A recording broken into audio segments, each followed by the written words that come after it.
Tarde, boa noite, bom dia.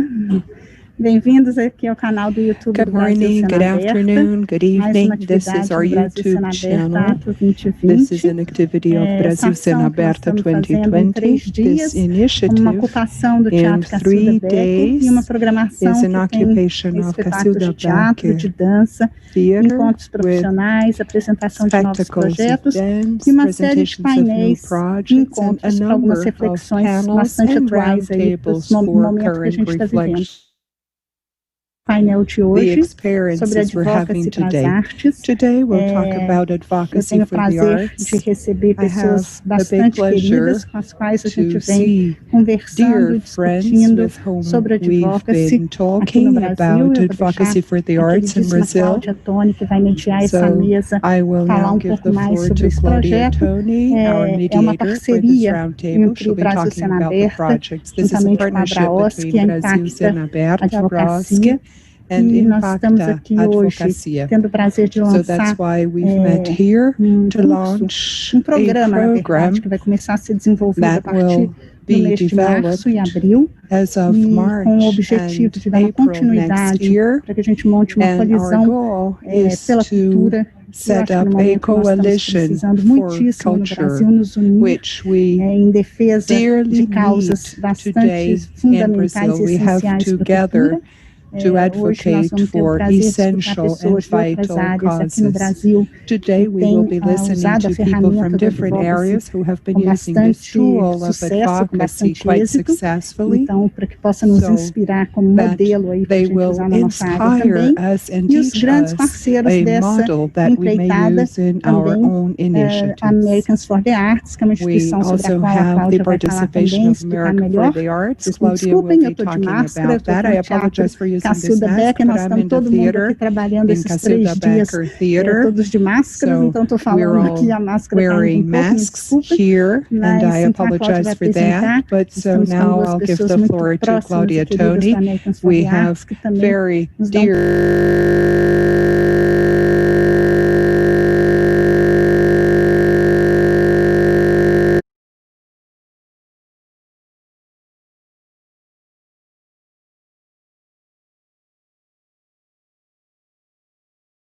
formal, que possa ser aproveitar essa oportunidade para a gente tirar dúvidas e conversar sobre esse assunto que eu acho que é de interesse de todos. Muito obrigada, acompanhe o restante da programação até amanhã, aqui do Brasil Cena Aberta, e Cláudia, querida. Boa noite a todos vocês. Eu vou começar por apresentar os colegas que vão dividir essa hora e meia de conversa. A primeira delas é Daniela Castro, que é advogada e mestre em economia e fundadora da Impacta Advocacy. Quero fazer só um parênteses, vou fazer uma biografia bem curtinha deles, porque no site do Brasil Cena Aberta tem uma biografia bonita, grande, muito mais consistente. A Daniela trabalhou na área de políticas públicas da Fundação Abril e na Câmara Municipal de São Paulo. Foi diretora executiva da ONG de Advocacy Atletas pelo Brasil. Em 2013, ganhou o título de Emerging Leader da Global Sports Mentoring Program do Departamento de Estado dos Estados Unidos, um programa criado pela Hillary Clinton, e é diretora do Pacto pelo Esporte. A nossa outra companheira de mesa é Pauline Pereira, brasileira. Pauline migrou para os Estados Unidos em 2014, após se formar em jornalismo pela PUC do Paraná. Fez mestrado em gestão de artes na George Mason University e iniciou sua carreira trabalhando no Kennedy Center for the Performing Arts, em Washington, e no Arlington Art Center. É diretora executiva e diretora financeira do Americans for the Arts. A Sheila de Carvalho, é advogada com atuação internacional na área de direitos humanos. Integra Work in a human Uniafro rights Brasil, She's a a Coalizão member Negra of por Uni-Afro Direitos e o Brazil, a Grupo Black Coalition for Prerrogativas. Rights, and É the coordenadora do Núcleo de Prerrogativas Violência or Institucional da Prerogatives Comissão de Group. Direitos She's Humanos a da OAB São coordinator Paulo of e é the fellow Human Rights Committee of Sao Paulo Bar Association, and she's a fellow of the Human Rights Committee at the UN, recognized as one of the most influential Black people in the world, younger than 40 years old. Also, Randy Cohen with us, VP of Research at Americas for the Arts, author of a number of research papers, one on national policies on arts, and he also authored studies of economic impact of artistic organizations, and he also coordinated mapping 675,000 arts companies in the United States and their employees. He is the leader of development in the National Arts Policy Roundtable, which is an annual meeting of leaders who discuss how to advance North American culture. And this was launched in a partnership with Robert Redford and the Sanders Institute. So having said that, now I'd like to say that it's a great joy to be here in this reinvented version of Brasil Cena Aberta.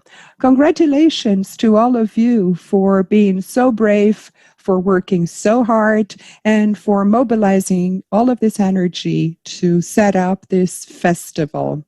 I want to thank my 4 colleagues in this panel for participating in this discussion and for generously sharing with us your ideas.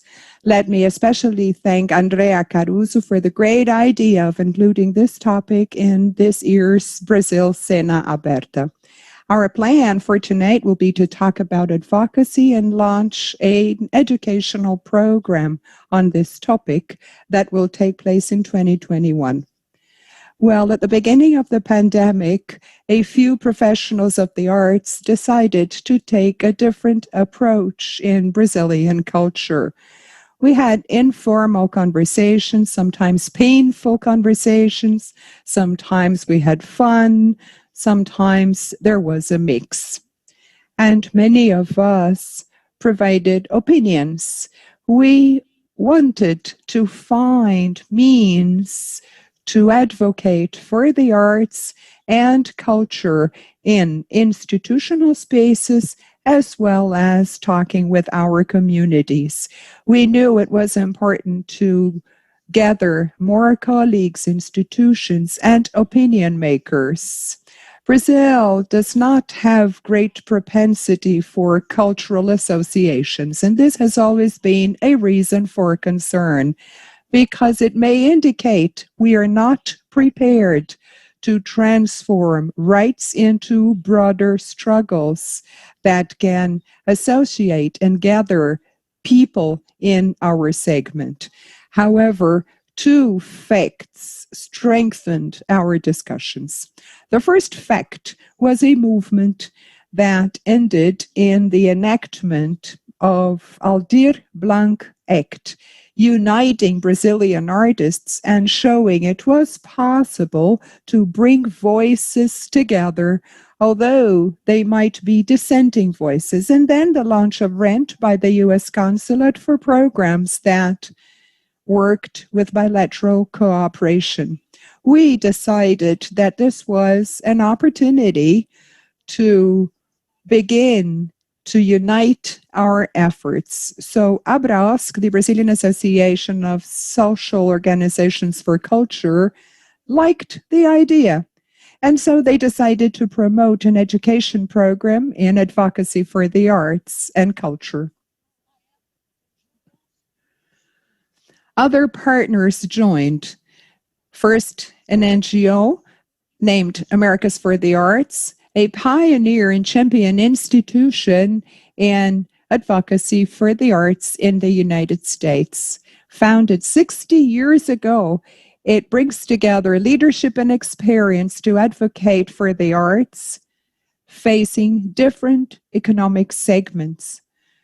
Our cooperation proposal was the winner. So this educational program, Advocacy, How to Build Strategies to Advocate for Culture, will finally take place next March and April. Now, the program will include lectures and panels with professionals from museums, arts, dance from Brazil and the United States. And there will be an online program on fundamentals of advocacy, especially developed by Impacta Advocacia, a social corporation and a reference in Brazil in this topic. In addition, we will be translating into Portuguese a number of publications edited by Americas for the Arts, such as articles, guides, and case studies. These publications, together with recordings of the panels, will be made available for free access. But after all, what do we mean by advocacy? Even in Portuguese, we use the English word because we still don't have a translation, she says. Advocacy can be defined as a set of practices and collective actions to influence public policies that may induce social transformation in different fields of our societies. We have some Brazilian cases that are examples that generate results and social change in the last decades. Among these programs, I'd like to mention the Maria da Penha Act of Law, the law against tobacco smoking, and more recently, the Coalition for the Rights of Black People. Advocacy is, therefore, a widely used tool by the third sector in Brazil. Obviously, many of us do or practice advocacy for a long while, also in the arts and culture. However, we have not yet been able to use advocacy as a tool to set up coalitions, to improve association, and so that it can become a tool to promote essential change in this sector. The decrease of public financing for culture, fragile federal policies for the arts and culture, and the aggravation of the circumstances because of the COVID pandemic has forced us to act organizedly and trying to include everyone, because we urgently need to advance in advocating our causes for the arts and culture. So let's begin this conversation. Let me tell you that we've organized in the following way. Each one of us will have 7 minutes to speak. I hope I have not exceeded my time. And after we speak for 7 minutes each, we will ask questions to one another. And immediately after that, we will open the floor to include questions from the audience, who may send us as many questions as they want and different types of questions, and we shall be available to try and answer. So now I will begin inviting Daniela Castro to take the floor, please. Good evening, Claudia. It's very difficult to speak after Claudia because she spoke about advocacy with such brilliancy, because we can feel she really wants to make this change in the arts. Good evening, everyone. Claudia, Andrea, Randy, Pauline, Sheila, and all of you who are with us tonight. It is a pleasure for us at Impacta, for me personally, to be part of this project. I decided to use my 7 minutes to talk about this concept. I wrote a book about this topic, and I was also looking for a translation for the word advocacy, and I never found it. So we now use the word advocacy in Portuguese.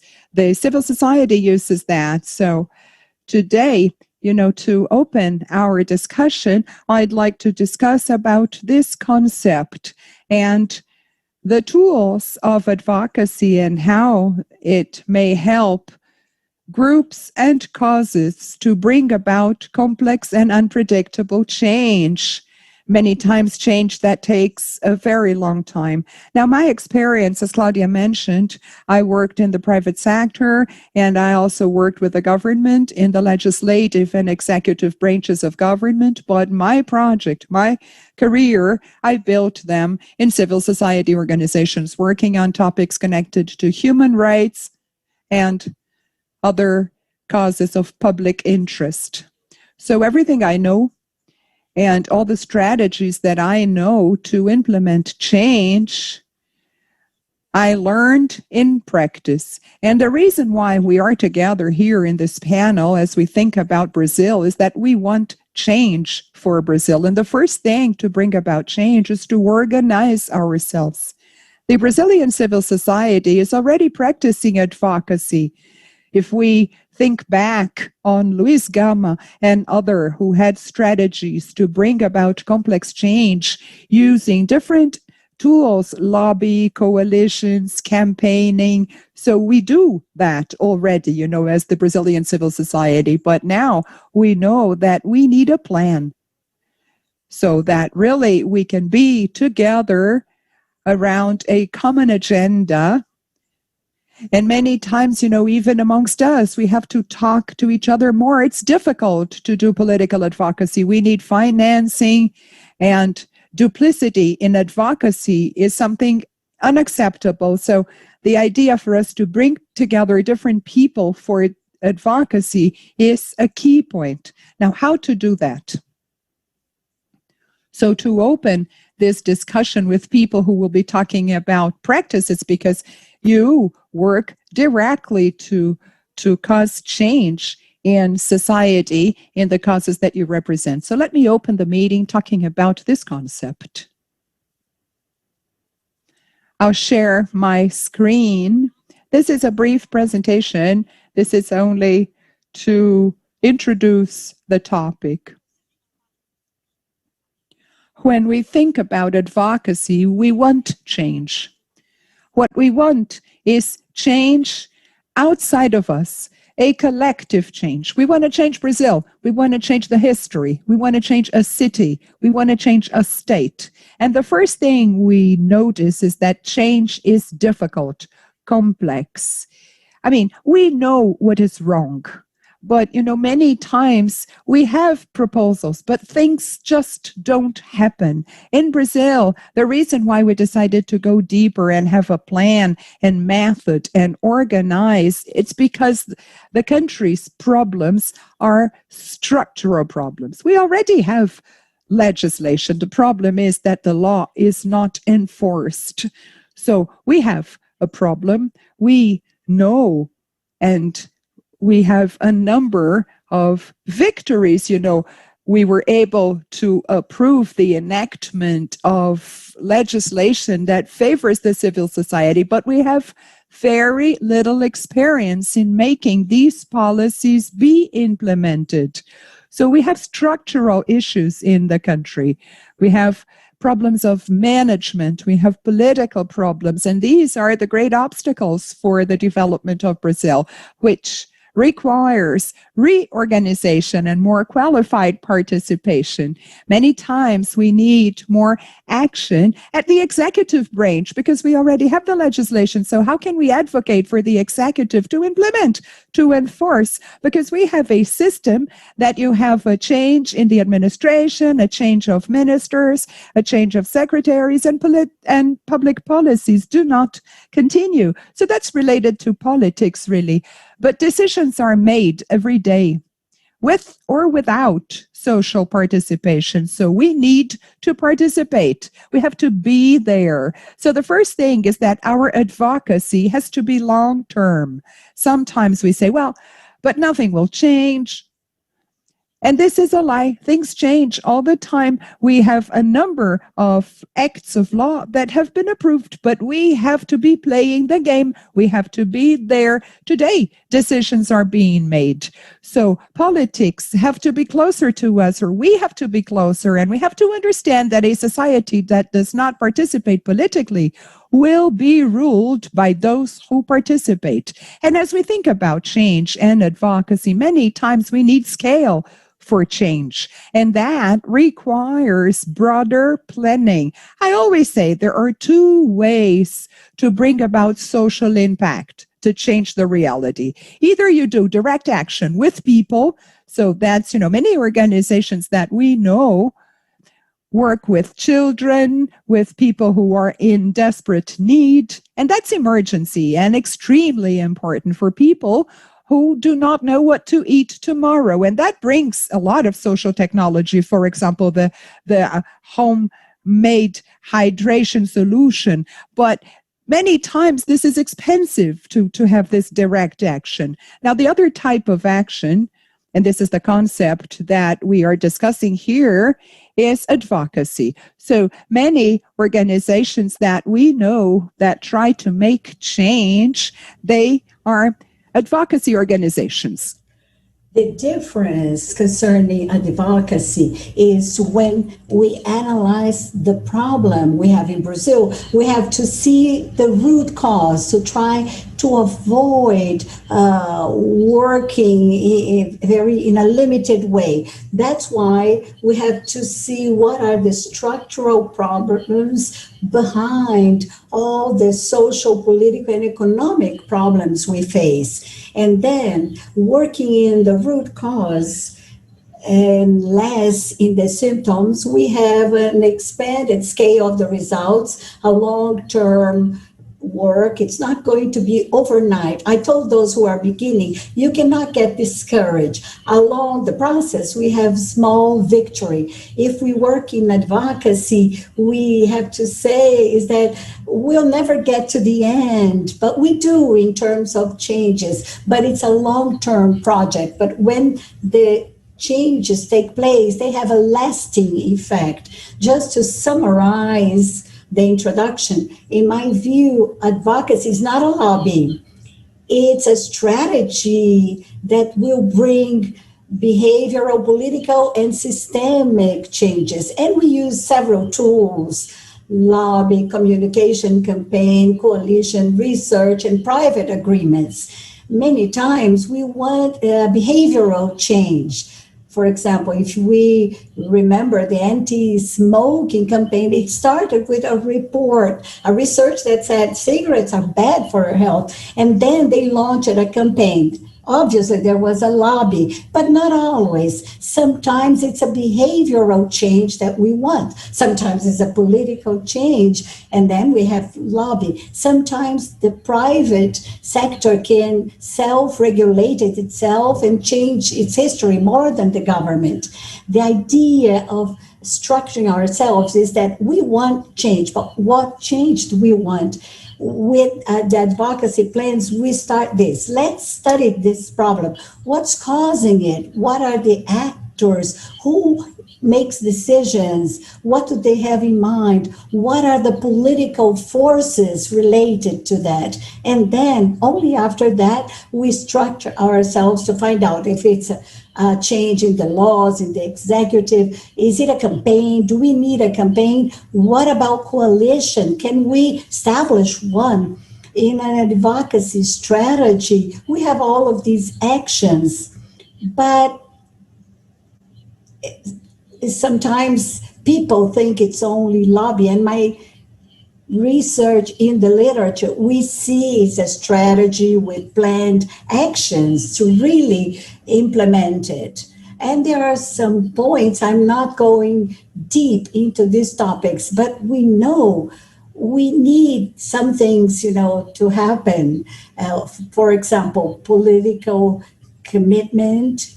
For example, when there's no political commitment, we have a greater difficulty in make things happen. We always need a public demand, social participation. We know what we are proposing. There are laws that are bad, and they are proposals. I never like to say government and civil society. We are all part of the same issue with the same goal. And the civil society has to pay attention to their proposals, to research and get evidence of public policies and work with data.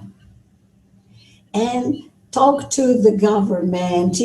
We need clear goals. We don't need protocol of intention. We need social goals and tax, which is the result of lobbying. And in the social area is always, we need to improve culture, but we need to create effective commitment in line with the UN when they established the millennial goals. We need figures in order to implement these changes and to measure things. We can change a law, but when you change the mindset, these are the long-lasting changes. This was only an introduction, but my 7 minutes are gone. And there are several causes here that we can mention that were the outgrowth of strategies. And this is a little bit my contribution to our debate today. No, you're going to speak some more in a while. So, in fact, what I would like to hear from Daniele is that she was the builder or the creator of several movements that have been established, especially in the sports area. She made history in this arena.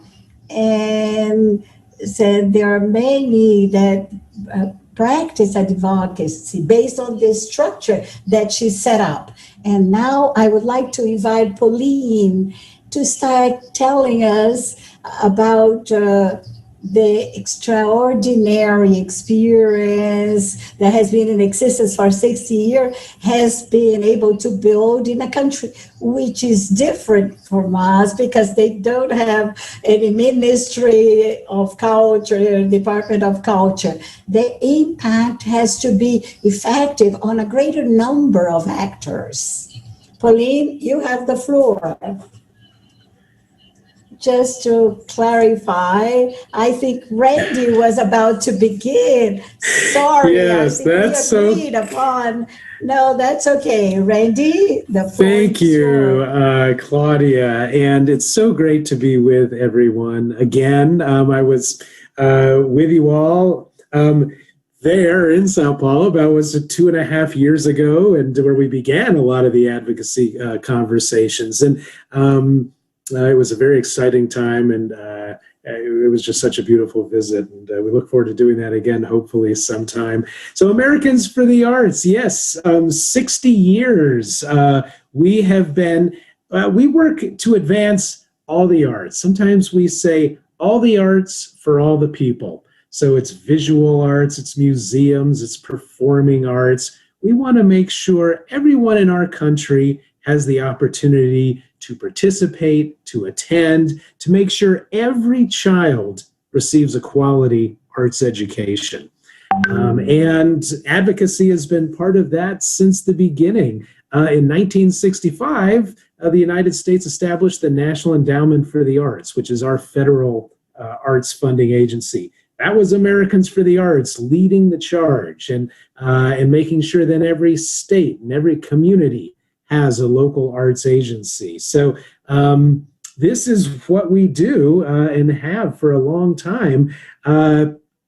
Daniela gave such a great introduction to advocacy and a passionate one too about what it is and why it's important. And it's so many things. I sometimes think at its core, it's about changing behavior. It's getting people to do something differently.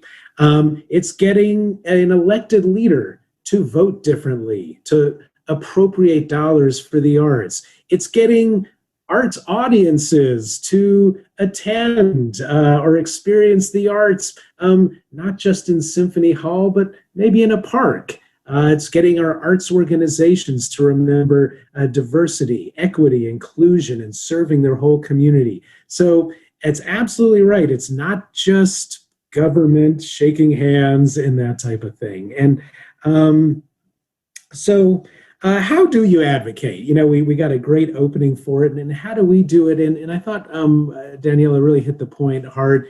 You have to have a goal. What are we working on? What is the purpose of this?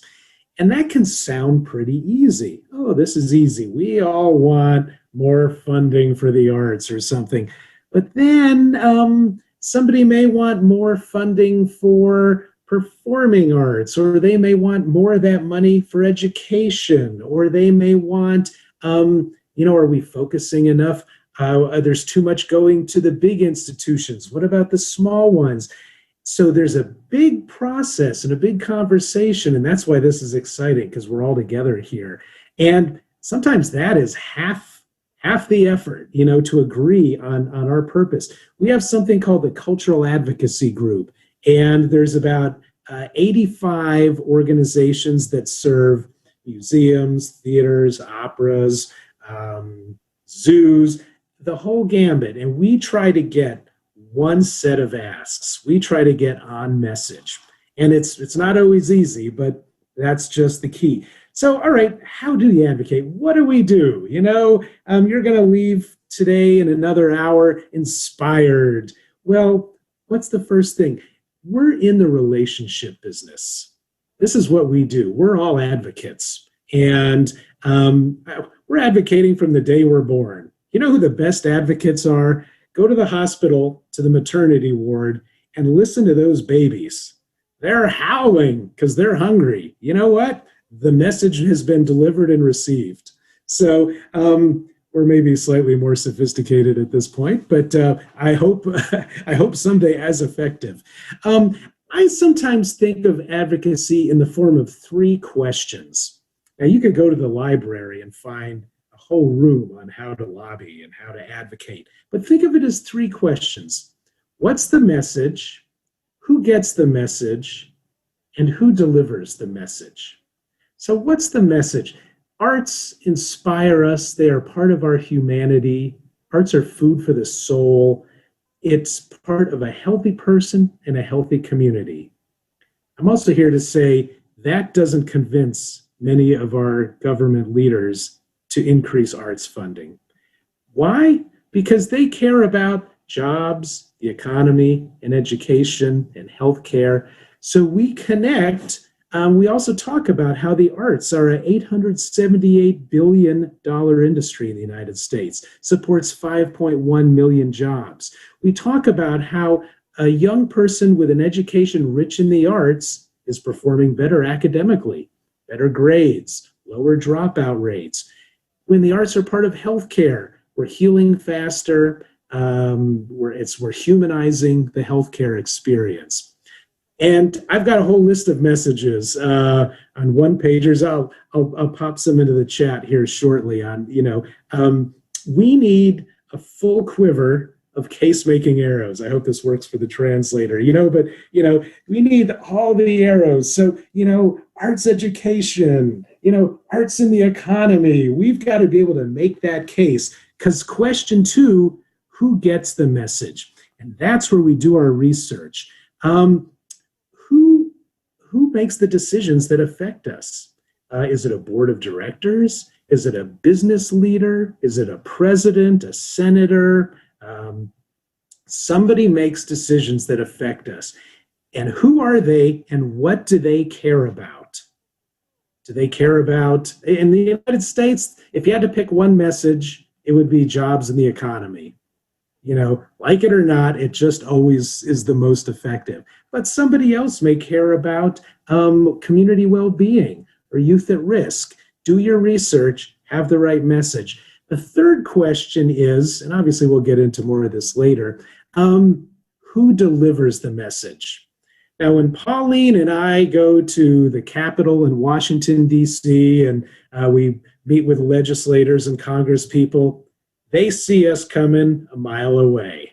The men hide their wallet. The ladies lock their purse in a drawer. They know what we're there for. More money for the arts.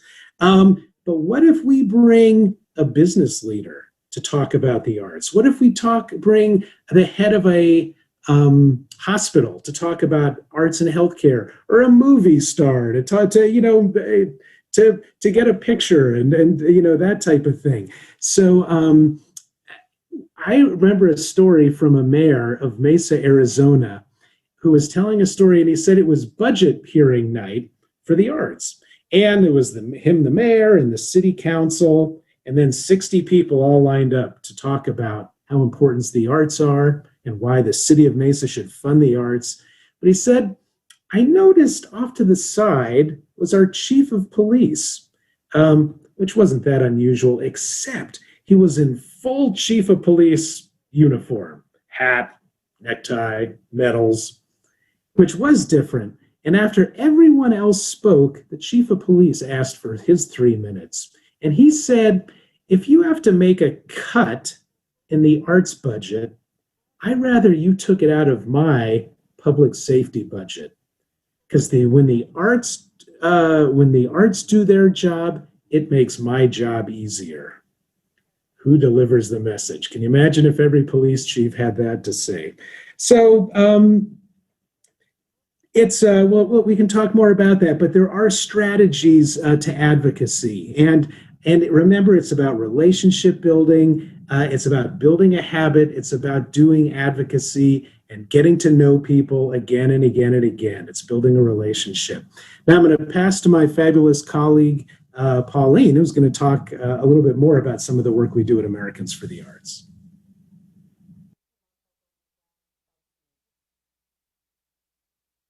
Good evening, everyone. I'm here switching channels, the language channel.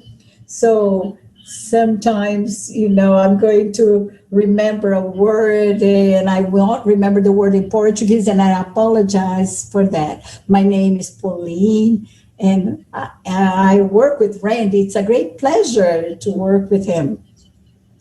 And as Claudia mentioned, my job is also the coordinator of the executive office, but I deal, CEO, the finance guys, all members of the team of the company. Based on Randy's presentation, we thought that we should give examples of our work at AFATE, a campaign that last year, the year before we started, Arts Vote 2020. It's a campaign precisely to encourage the audience to vote, thinking about the arts, about culture, and in candidates, vote for candidates who support these platforms. As I said, we had started this some time ago. As Daniela said, we were in the planning phase, trying to find partners, artists, to have first a moment of education. The chairman of our campaign was Ben Foltz, a great artist who was our partner in several events and several programs. And he had a podcast with the candidates for presidency last year, done with Buttigieg, and for the primary elections, mainly for the Democrats.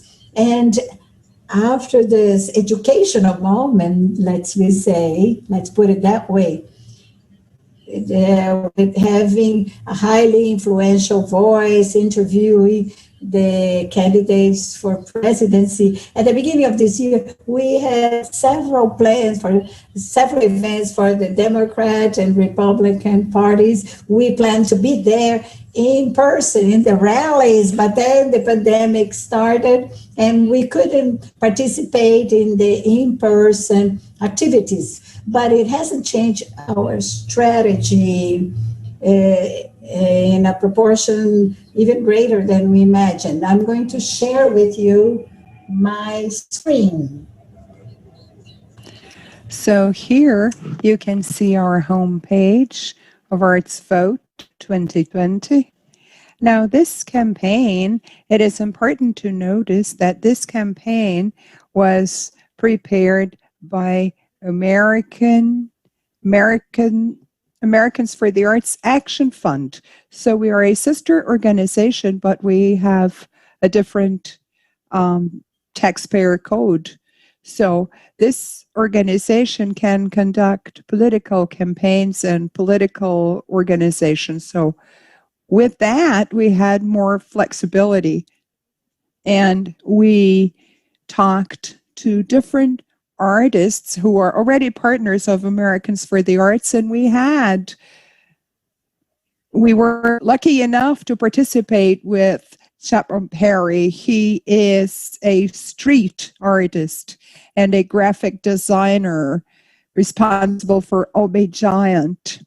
And so he authored this beautiful poster, and he also created these impactful phrases. We could share that. He also made it in Spanish, so we had a Spanish version. And we had a tab here, which was a commitment to make your vote count. So those who signed this commitment online would have access to many interesting things of Shepard Perry, these images that I've just shown you. Sorry? May I share my next screen? So we have a retail store with products showing the poster, and that was shared by partner artists and social media, our members. And as I said, we became a movement even larger than we first planned. And our goal is to educate about the elections. And especially during the pandemic, because a lot has changed, in the way Americans voted this year. Many did not vote in person, so many things changed. And so our team also created this. I'm sorry, she said. Can someone help me to remove the top bar? I cannot remove it, and I'd like. Well, maybe we have some technical help. You see, there is a bar. The Zoom bar is here, so I cannot make the change.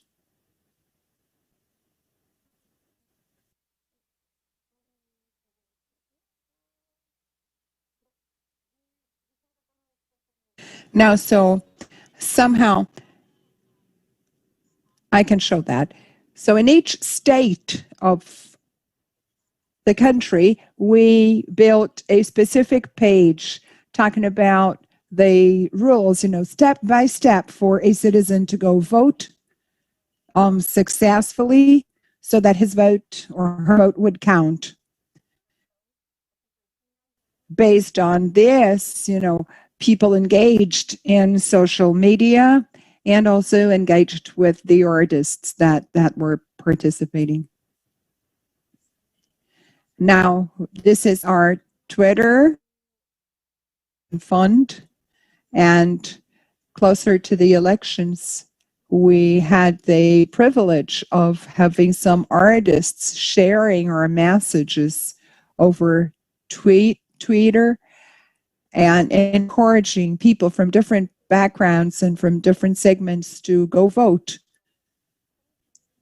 thinking about the arts. So this is Julian Moore, a partner of ours. She recorded this short video, but we can share, the video.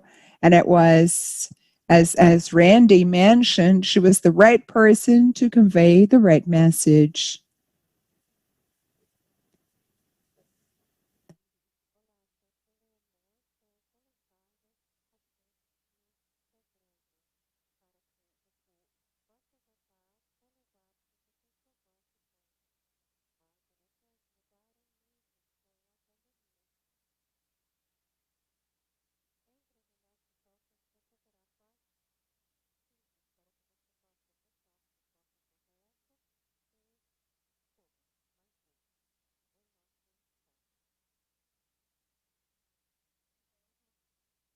So this is an example of how we had the participation of a who certainly had a positive impact for the campaign.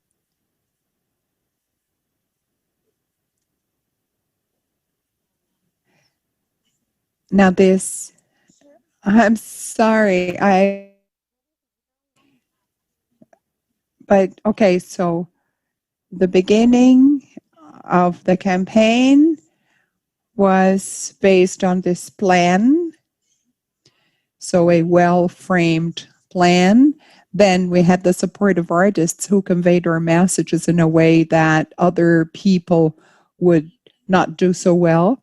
And in addition, these artists, they ensured that our messages went viral because, the images were good, the artists were well known, and we cannot tell you it was because of the Action Fund that many people went to vote. But the fact is that we had a record number of ballots in the U.S. this year.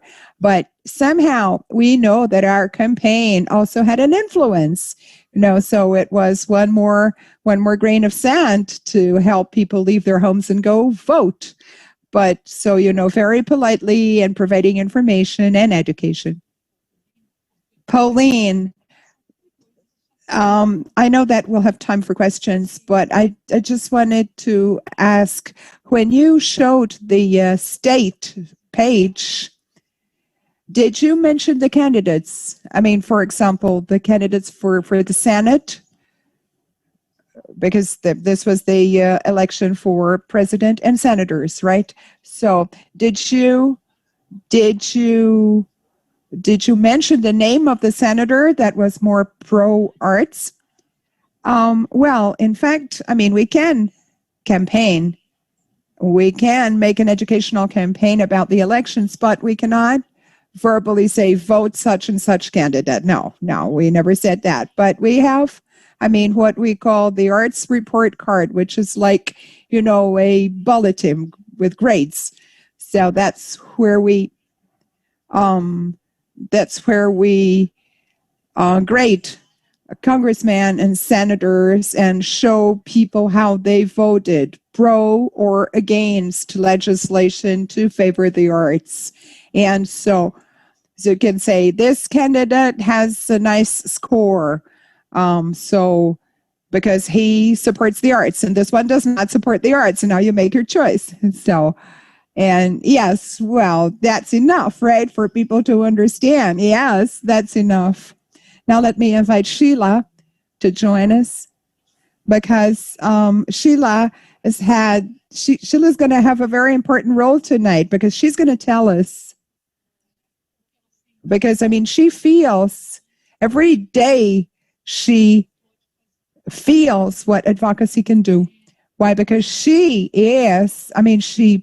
practices and she knows the effects of advocacy in her daily professional activities, in her daily social activities, in her daily social status.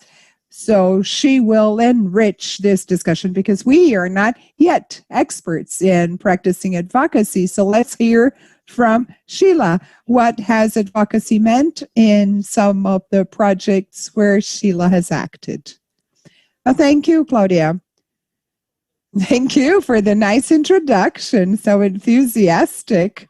Let me try and be up to that description, be up to the expectations. Apologize for my dog. Dog's barking right now. Never barks, but it's barking right now. So let's see if the dog stops barking. So I'm Sheila Carvalho, human rights advocate, a lawyer. I've been working for 10 years, more or less, in advocacy for human rights.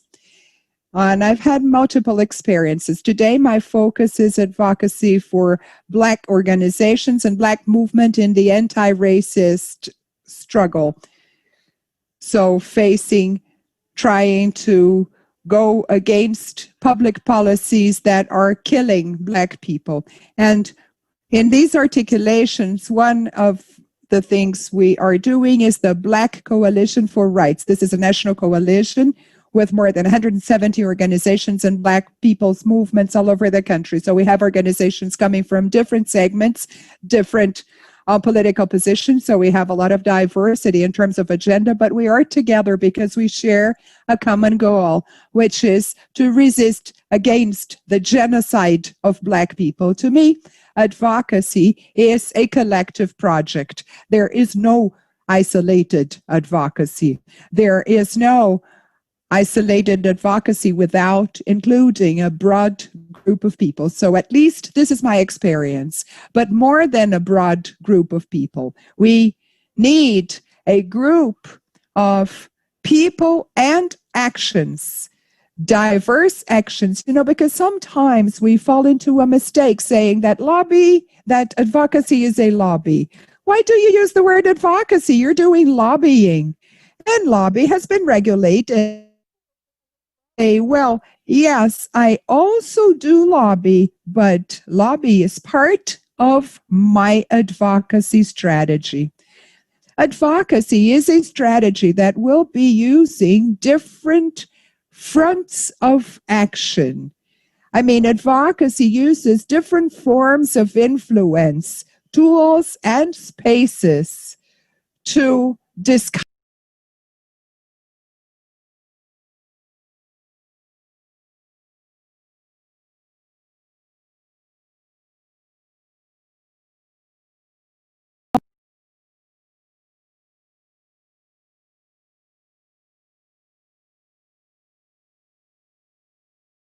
frames public policies. Although we also have a dialogue, this is only one of the experiences, only one of the activities of advocacy. So many times we have to understand very clearly what we want. Strategy is part of advocacy. So first we have to know what we want. What do we want now? I'll give you an example. In the Black Coalition for Rights, our focus is to fight against the genocide of Black people. That's why we came together. But can I do advocacy with this purpose? Well, my advocacy is against the genocide of Black people in Brazil. But this is a systemic problem. This is a structural problem. Brazil has had this problem for centuries, and we need a number of actions to change that. So no, I'm going to have a strategy to face this problem that is the problem that is behind the policy of genocide of the Black people. And then I will see if my strategy is contributing for the ultimate goal. But I need concrete action. I need spaces, tools. So I need a clear strategic definition. Let me give you an example of an experience we had, which was the anti-crime package authored by former Minister of Justice, Sergio Moro. Sergio Moro, when he became a minister of the Bolsonaro administration, we knew that that was something really bad and something really evil would come from him because he already had a violent speech, a bellicist speech. He was working for an administration that is based on a speech for violence. And so when he said he had an anti-crime package, we were all suspicious. So we defined a strategy. We were going to fight against this anti-crime package by Minister Moro. So what did we do? We identified the problem. What was the problem? So we analyzed the anti-crime package, and we identified the main problems in the package. Comparing to our agenda, there were many other problems, but we could not, we wanted to fight against all of these problems, but that was not our strategy. There were other actors working on these other topics, and so we decided to fight for just one thing.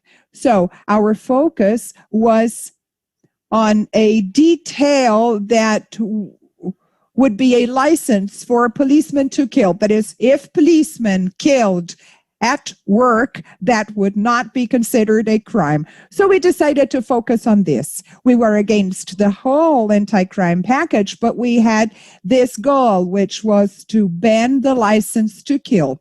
First, we built a network of social mobilization. We connected different players. We produced information, data to sustain our arguments. And all of this information is key for the dialogue with opinion leaders and also to talk to those who participate in the public debate. So that's one of the things we have to consider in our advocacy agenda. So producing information is key. So then we mapped the key players in the process. And so what do we have to say? Well, are we going to speak to Minister Moro? No.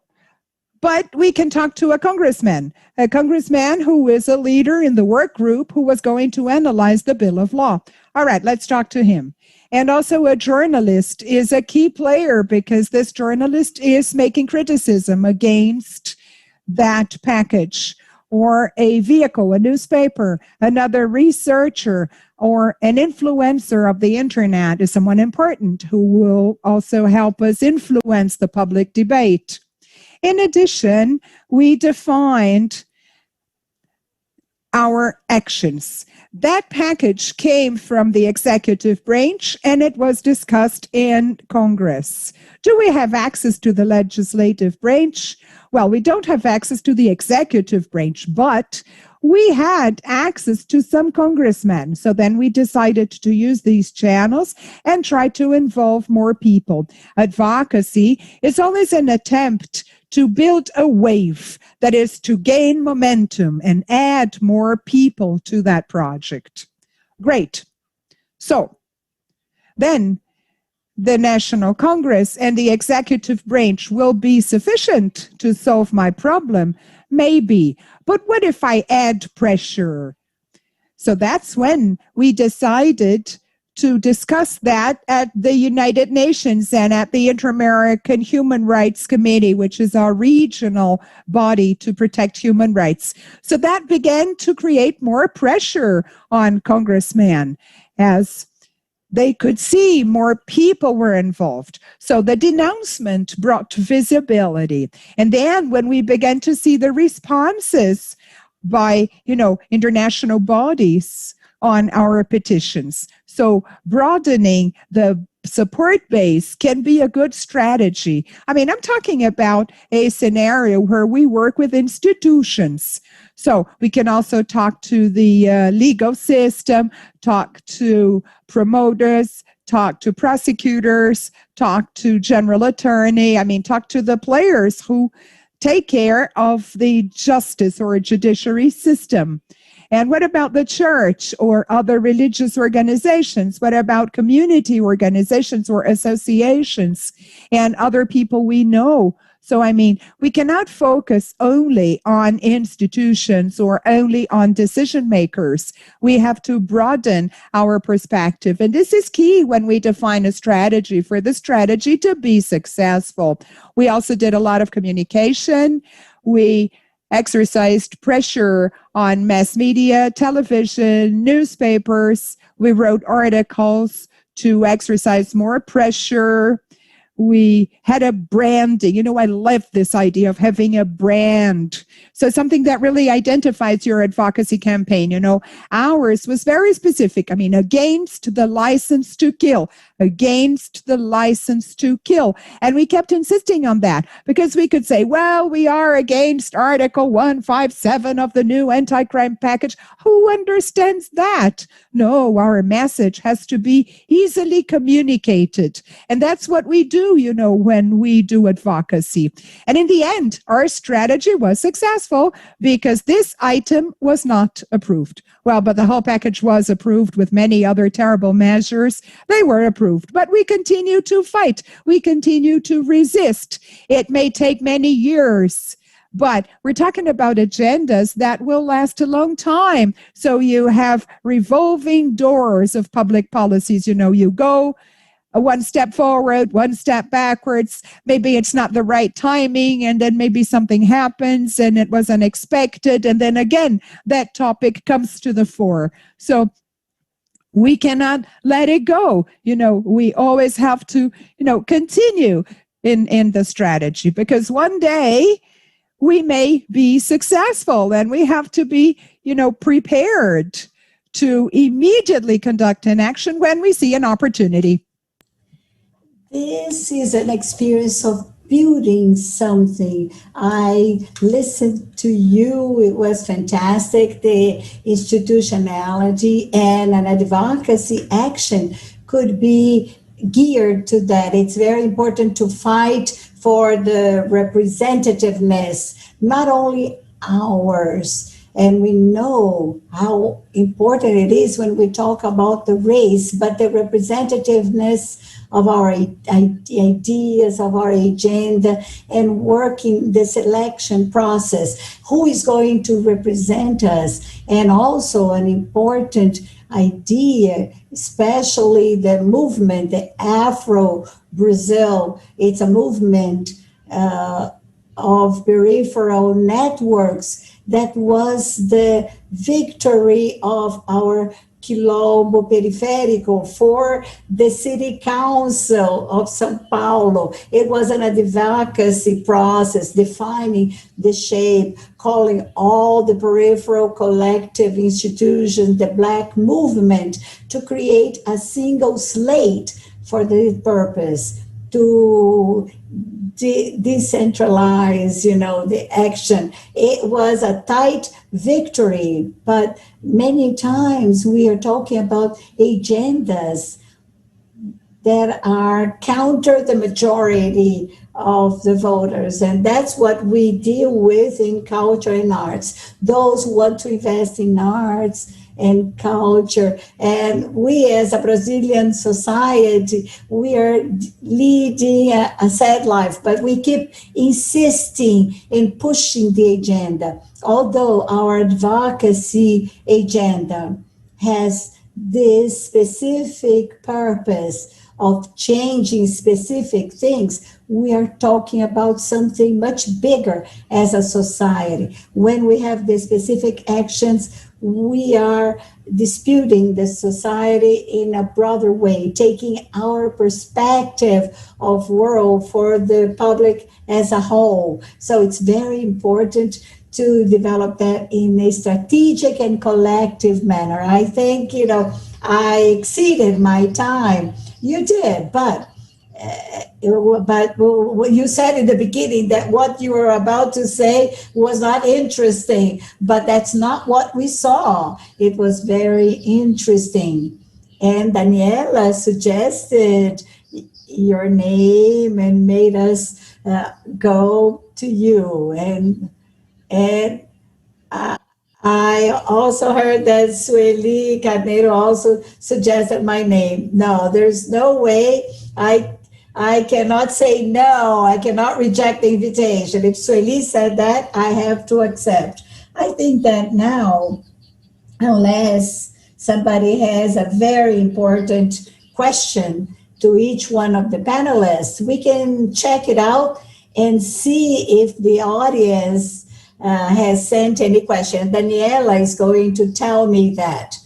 But while she does not send me a message through WhatsApp, I only would like to ask a question to Randy that I think it's very relevant, and he's precisely an expert in this area.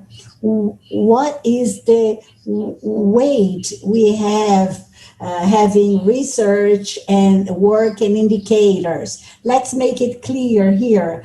I don't know to what extent Daniela, Sheila, and our friends from the US, the cultural area is very poor in terms of indicators and research projects. And on the other hand, I know that the Americans for the Arts has built something very robust. Can you please tell us about the Arts, Americans for the Art? Yeah, so,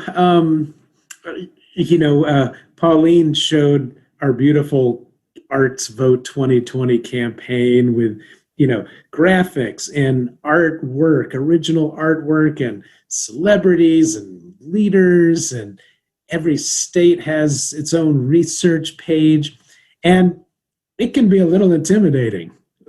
There is a lot there, and I want to remind everybody, we've been at it for 60 years. We didn't just start this, and believe me, we started that small right there. So what's important to remember is one person can start a movement. I mean, you heard from Sheila and Daniela. I mean, and then there's so many more examples. And even though there's not a word for advocacy, clearly lots of advocacy is going on, in the beautiful country of Brazil. But over time, we've been able to build on it. And, one of the challenges in changing policy, it's about relentless messaging, and it's about keeping people engaged. When there's an election, everybody's excited. Everybody's focused.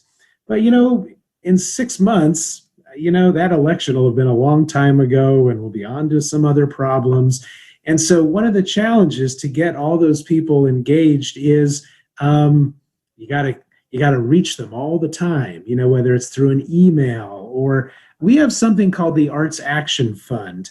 And actually, I just have like a little, I can even do a screenshot here, clink, of what this looks like. But there's our 3 questions and our golden rule: no numbers without a story, no stories without a number.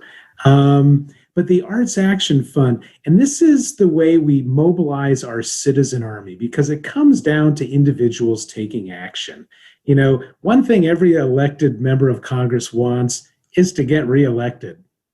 And so if you can get 1,000 people to contact them, all of a sudden you're on their radar screen. And so it's building a movement, one person at a time. And I just wanted to put that up there. Anybody can join it. The Arts Action Fund, it's free.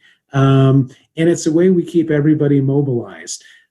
But there's the challenges of keeping the research going. It's expensive. And if one of the questions I was curious about is how Sheila and Daniela, how do you afford to do all the incredible work you're doing? It's advocacy. It's the most important thing we can be doing.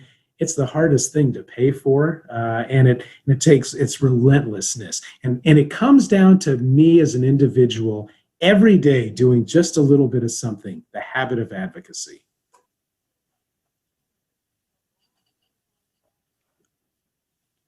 To ask a question to Daniela that came from Gianna Amorim.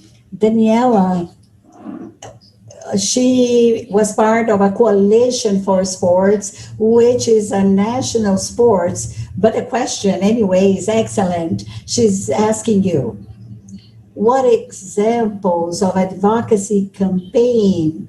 Well, all the examples of advocacy campaigns shown involve agendas that usually take a long time to be advanced. Elections, all the bills of law, how to maintain the engagement of civil society and stakeholders for the agendas not to be outside the spotlight.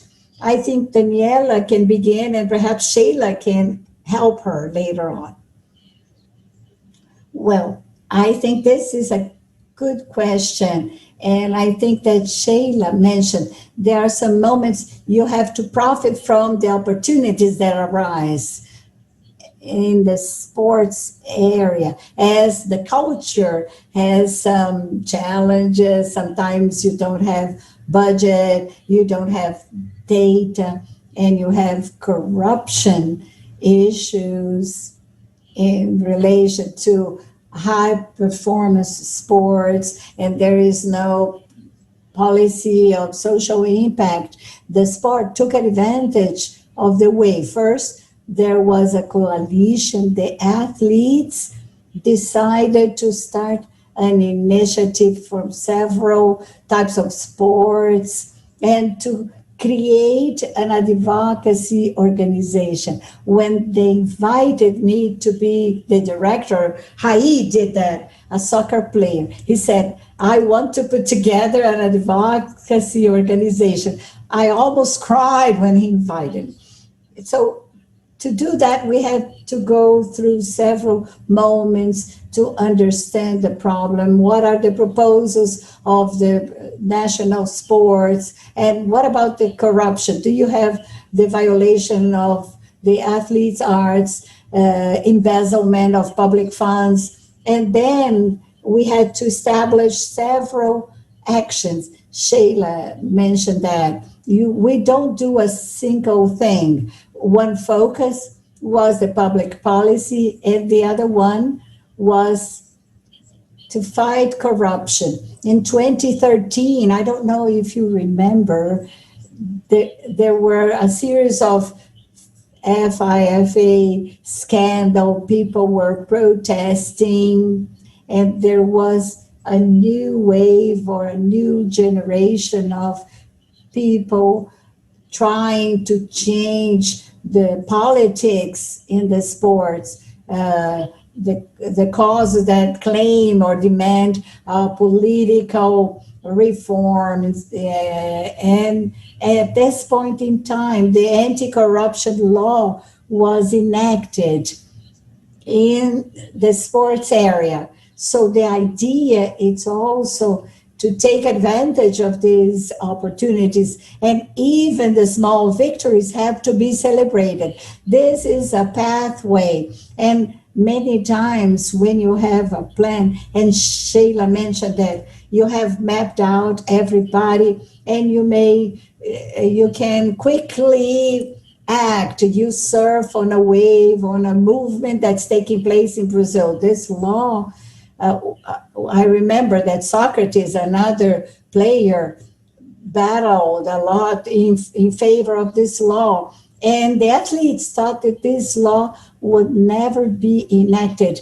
and it limited the term of office of the managers. And we organized that. We took advantage of the protests, and we had the coalition, not only of the athletes, but also we talked to the allies along the way.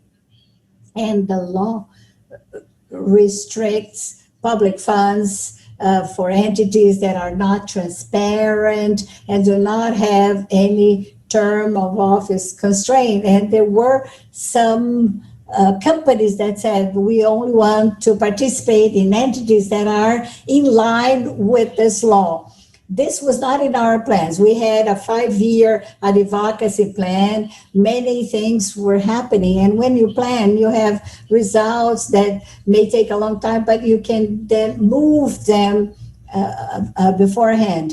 We don't have funds, and Randy mentioned, funds for the cause, for traveling to Brasilia, hiring people, and the plan helps a lot. And the pact for sports, the company said, we do not want to sponsor those who do not comply with the laws, for example, of the Pelé law. And this was a happening that we did not plan, but we were prepared to put together this private agreement.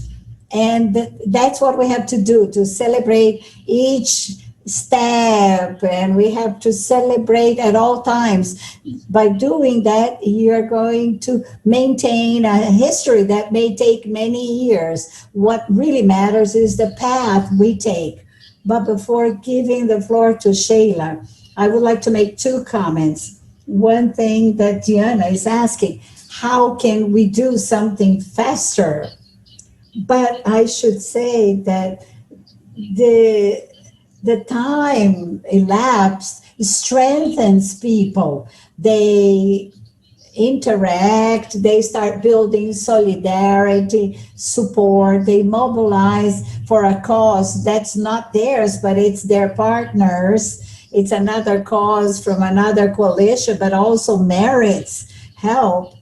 And I also would like to ask Sheila, in addition to talk about this, because you said that in this case, you are 170 institutions. And finally, to tell Diana that we were very fast concerning the Aldir Blanc law. When we had this opportunity during the pandemic, the law was approved very fast.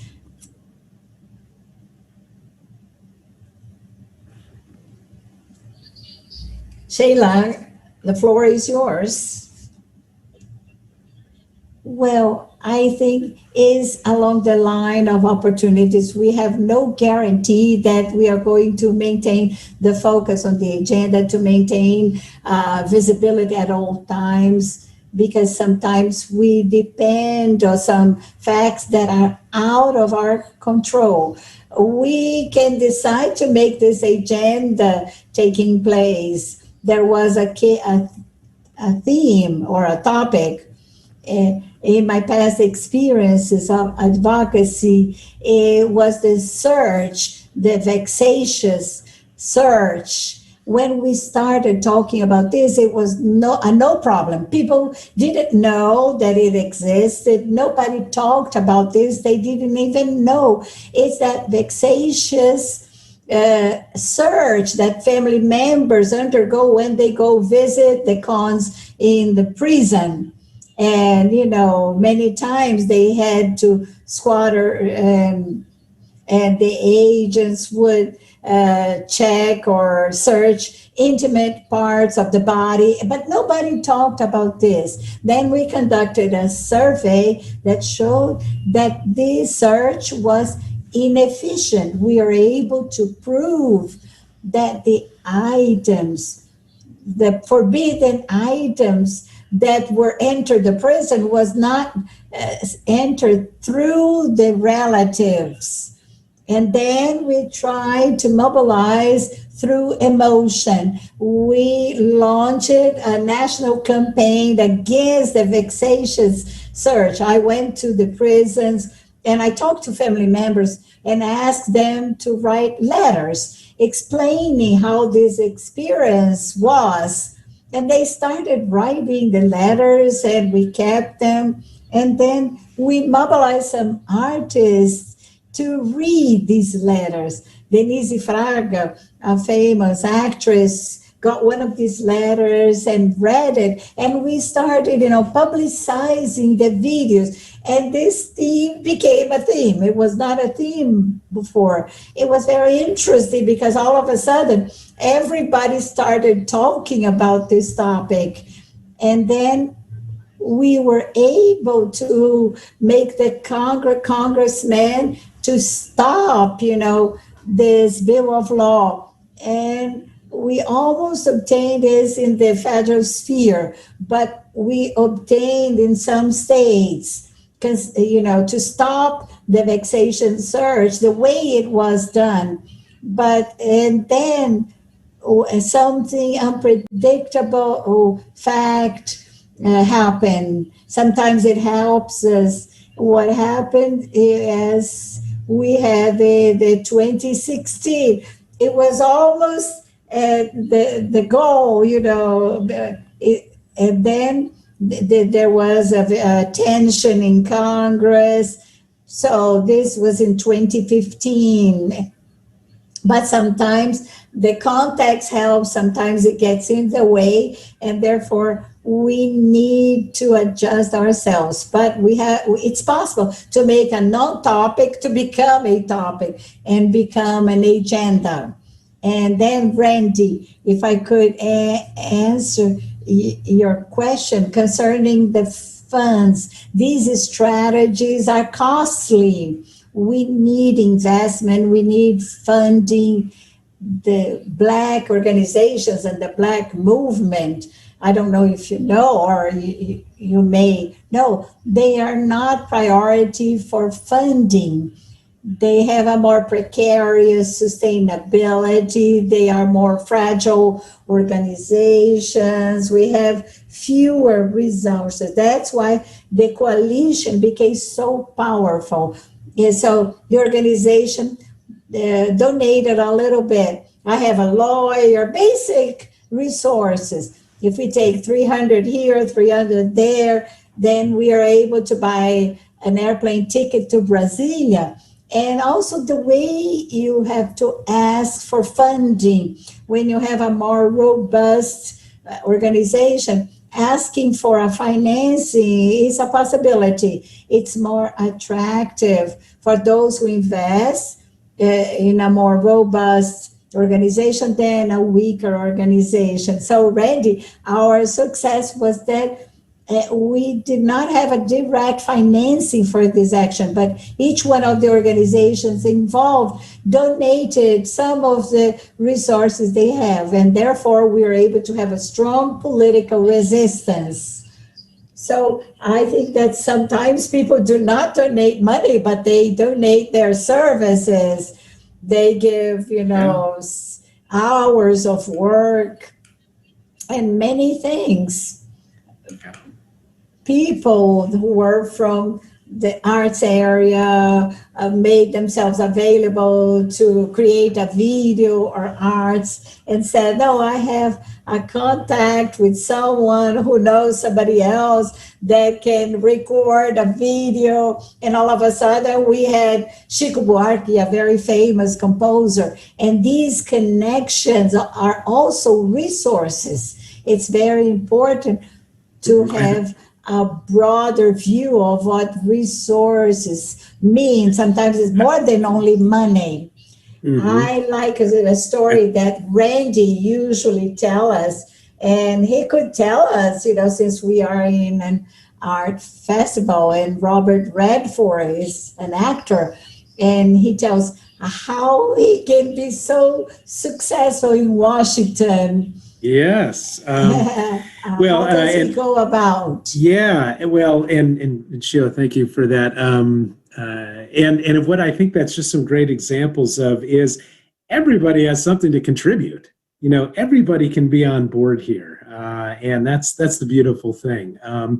And that it comes down to individuals. And I also liked the reminder that as artists, artists can be core to all kinds of movements. It's more than just artists to help fund the arts or something like that.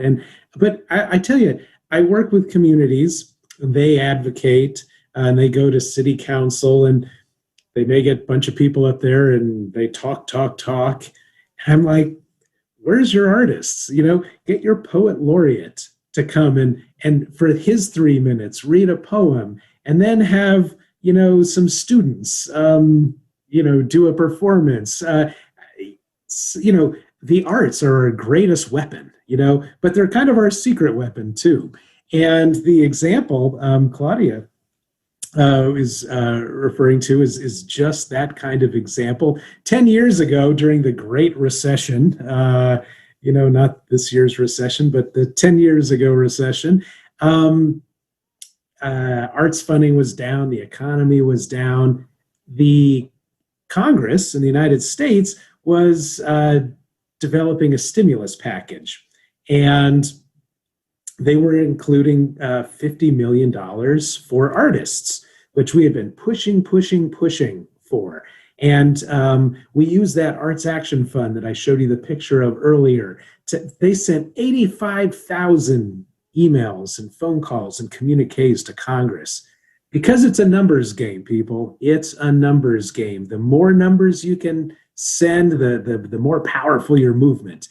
And it was going well until the last day we got a call from Speaker of the House, Nancy Pelosi. I'm sure you see her. She's the most powerful woman in American United States politics, and is a great arts supporter.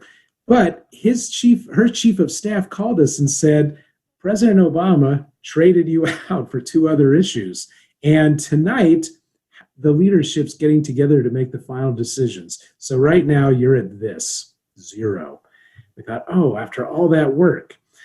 So Pauline and mine's boss, Bob, we've worked with Robert Redford for many years. And so my boss, Bob, called Bob Redford, Bob, it's Bob. We've got this problem, and we need you to reach out to the Speaker of the House. And when you go talk about arts and the economy, or just when you make the call, talk about arts and the economy and how it was a $50,000 grant from the National Endowment for the Arts that helped you create Sundance and the Sundance Film Festival, which is international. It's $100 million impact on the state of Utah.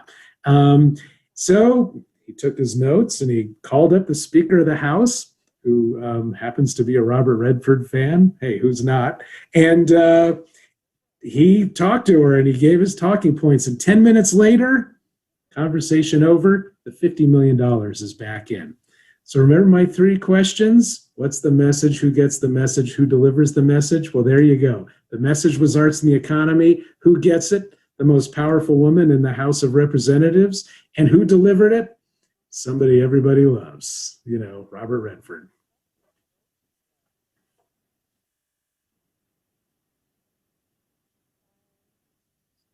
I wanted to know if you have questions.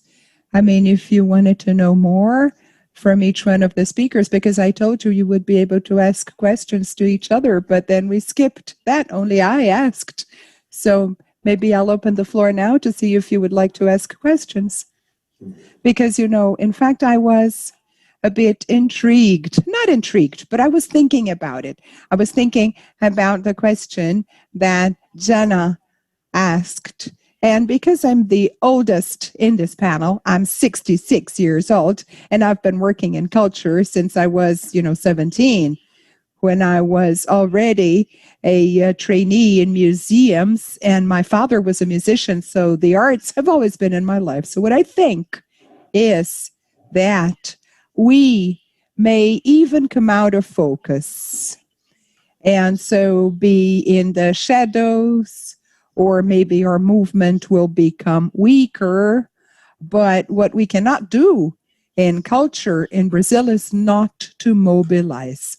Because I think, and I have already mentioned the Aldir Blanc Act of Law, but I think that the number of atrocities that we are witnessing, I mean, not only now, we have been witnessing these atrocities for the last few years, but now the process has aggravated. At the time when we had the military dictatorship, we demonstrated and we were strong and we had a lot of energy and we had different ways to mobilize.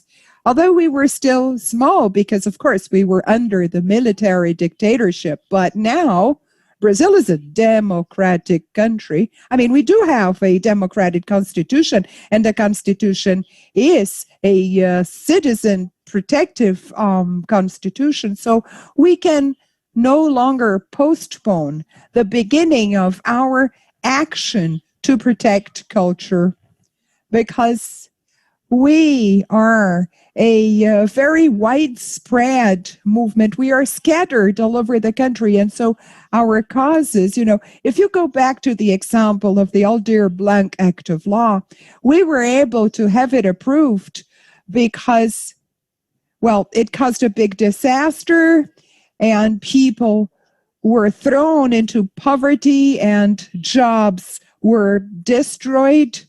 But it also brought people together, to discuss about this. We were all sending messages to each other and talking to each other. So we began to learn how to mobilize. And it is possible to mobilize. Maybe when we no longer have the pandemic, we will not have such a high level of energy, but we already know how to begin. And so we've already learned how to do it all over Brazil, from the south to the north of Brazil. That is, we learned how to mobilize a country that is so big, that has more than 200 million inhabitants, and a country where the artists have very little visibility. Artists don't come together. We don't have strong associations. We don't even meet in our own Congress. And that's against us. But it will be more against us if we stand still and do nothing. Well, I think that's something interesting, and it is related to all of the things that were mentioned here. It is this analogy, not to be a sprint. This is not only 100-meter race. This is a marathon. So, what we do now with our projects and everything that we do with, celebrities or students, in the end, in the long term, if we keep focus, this is what really matters, because if we keep focus, we will get further and we'll be able to do things. But to me, what is a bit funny, a bit curious is that, we needed a pandemic. We needed a pandemic for the artists and people from culture to come together and do something together, So to me, here, our difficulties here with advocacy and other topics, the arts or politics, because of the elections, it was even more complicated because of the pandemic, because, we had to find different ways. We had to break paradigms and barriers to be able to meet and mobilize. But so if during the pandemic, artists and associations of artists were able to come together, when the pandemic is over, that must happen as well. And it must be easier and more practical. And so that you have an even broader communication, which will, perhaps you began to do it this year in 2020, but I hope it may continue and be sustainable and so that we are more practical. Yes, I was going to say that our friends will learn more about Americans for the Art, but one thing that I find really impressive, and I think that that's related to sports, that's related to the Black Coalition, because when we mobilize, we find problems that are extremely serious, and we never talked about them. We never paid attention to those problems. For example, I make a very strong criticism because we don't really give a lot of importance to arts in school, to arts in the educational system, and the dimension, how arts can be important in the school system. This is something that gained relevance because of the work of Americans for the Art. Why? Because if I don't educate my audience, I'll never have an audience. They will never be willing to watch what I do. They will not be sensitized for my cause.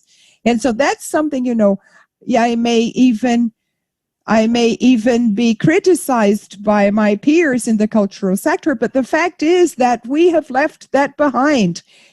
We must advocate and introduce good arts education in the school curriculum. Now, we've also mentioned the absence of research to build indicators, because these indicators could be useful for decision making, but we don't have the data. So, and that's something we never pay attention to, the fact that we don't have quality data. And I think that this may also be a difficulty for Sheila's movement. We know there is research to understand inequality. As refers to race, but there are many other issues that should also be discussed for our struggle to be more material and so that we have more consolidated data. Yes, about what you said, Claudia, I just wanted to say that advocacy is citizenship. That is, we must understand that as citizens, we have to organize and do something. And we learn a lot, in these interfaces as we talk to the government. But sometimes we learn also talking to our own peers, which is not easy as well, to have a common agenda that everybody agrees, because then one person will feel resented because his topic was not included. So, It's really difficult. It's something very complex. And that's a lesson of learning how to be a citizen, because we say the government has to do such and such, but we also have to look at ourselves. Are we organizing well? Is our proposal really well framed? I mean, shall we leave our ego aside and look for a common agenda? I mean, because sometimes we have this tendency of saying, well, the government is to blame. What is the government? There are people just like us who are in government. Maybe we don't choose the best, so maybe we need more political education. But I mean, the big challenges for mobilization and advocacy include looking inwards. Sometimes we have a problem within our coalition more than with the outside world. So that's a lesson to be learned. Bring to the table even opposed opinions, and that's fine. I mean, maybe here in Brazil, we are afraid of conflict. So then, we say we and they. And so sometimes we have a difficulty to talk amongst peers, amongst people who are on the same side. And sometimes you have to leave things aside. They will not be included in the coalition. But I mean, this is not, like ending my final address, but I believe we have to be careful as we make a proposal. And that is a great exercise, of looking inside. And it's, very enriching to conduct this exercise. It helps us mature.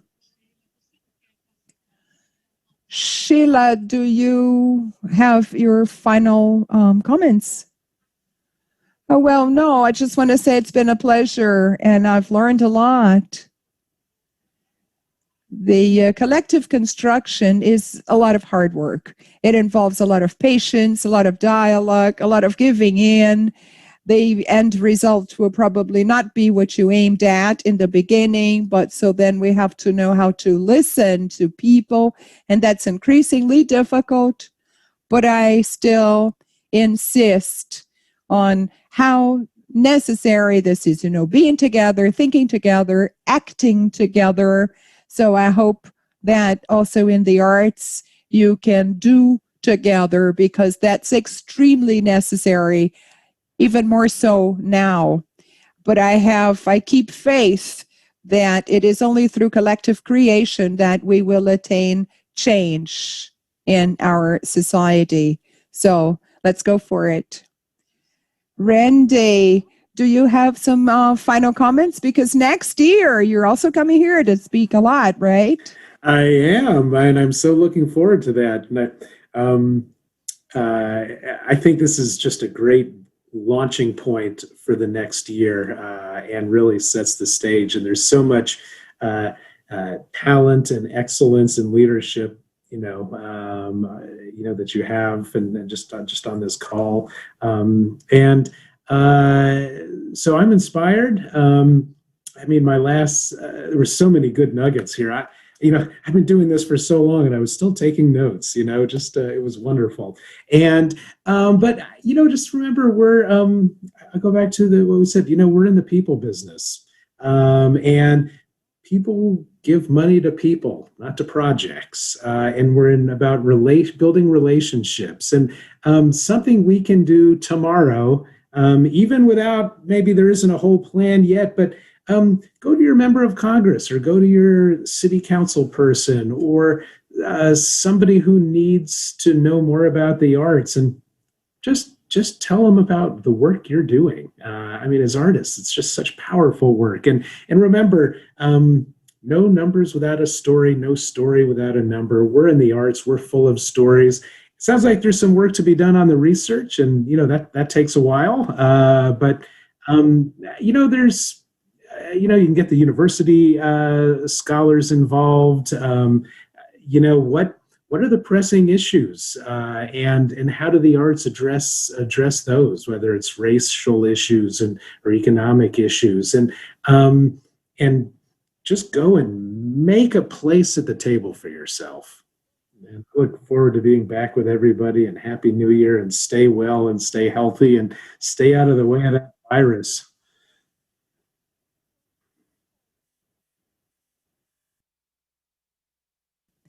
Pauline, you also have your final considerations? Sure. Yes, good. I agree.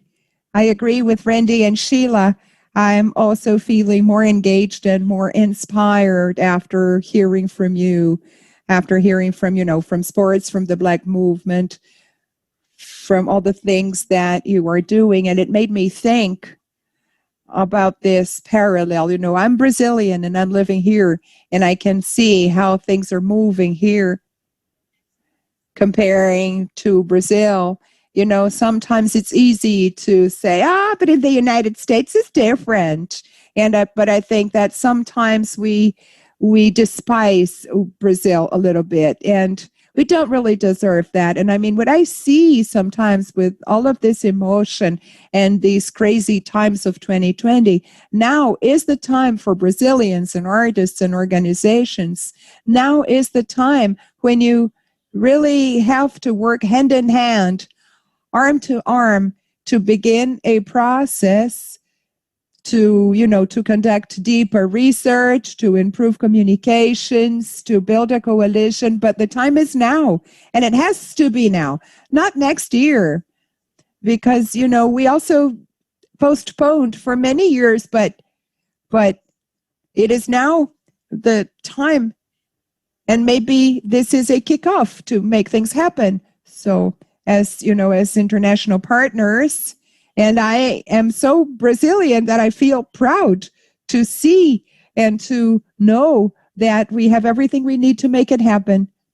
All right. So now let me thank you all for your brilliant talks, for your availability, for sharing so much information with us. And let me say to all of those who are watching us that we will have this educational program in March next year. It will last 2 months, and it will have 50 people, 50 participants, but everything these 50 people experience will be made available so that everyone has access to that at no cost over a website. And so that's going to be the first step of a program that Impacta will help us bring them along with us so that we can begin a coalition. This is our plan. We want to really achieve many things inspired by many movements, especially by the coalition for the Black people and for sports. We have to do something. We are capable of doing that, and we have causes that we can battle in favor of them. And Brazil is part of this group. And I'll see you next year. Thank you, and bye-bye. See you.